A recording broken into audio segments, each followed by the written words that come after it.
Hello, I'm going to share with you a fantastic method for writing any talk. It'll enable you to get to your first draft as quickly as possible, and it prevents loads of wasted time. Sounds good, doesn't it? Right, let's get into it. So the way I used to create a talk might be the way that you do it now, which is to fire up PowerPoint and create a bunch of slides and throw lots of content into them. And then when I'm at a stage that I think works, I might rehearse it a few times and try it out in front of a trusted colleague and ask for feedback. What I found would happen at that stage is they might give me some pointers that would mean throwing away quite a lot of my work.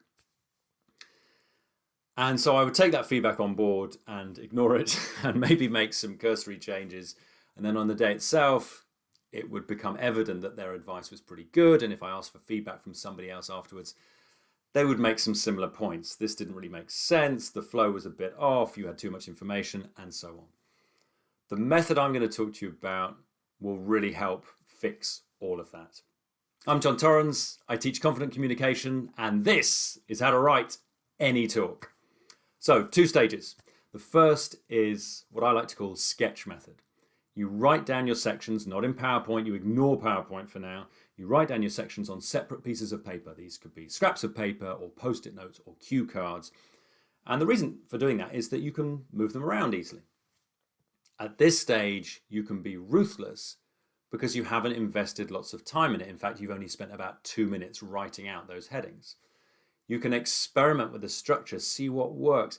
Does this cool thing near the end actually deserve to be there? Maybe it should be at the front. Maybe you could open with that. Experiment, have fun with it, be ruthless, look for duplication and remove any duplicated material. When you've got a structure that feels good, then you can move on to stage 2, which is speak to write. Say the words out loud. Find a safe space and deliver the talk in this early form.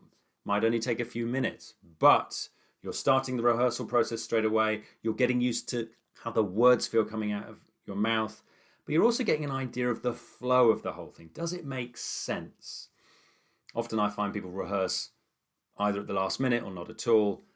This process embeds rehearsal and writing within the same process.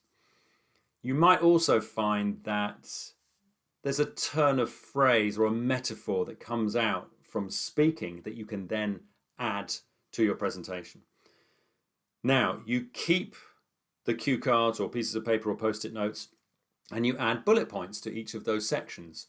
I would recommend as few as possible. So 3 sections, 3 bullet points per section is quite good, maybe up to 5 for each of those. And if you allow maybe a minute or so for each bullet point, then you've got a range of maybe about 9 minutes to 25 minutes. And of course, change it as much as you want. But that can be a really nice way of guessing how long the thing's going to take. And then you build it up. Then you populate. By doing that, you've done all the editing before you get to the slide creating stage. And it means you can have something that flows, that works, that you're happy to deliver, ready for slide creation. And when you're making your slides, at no point are you going to throw anything out because you're already happy with the structure. So, sketch method. Jot those sections down on separate bits of paper, experiment, be ruthless, and then speak to write.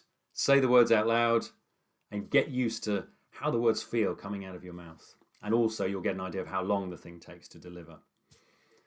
That's it. I think that'll save you a load of time and effort. Good luck.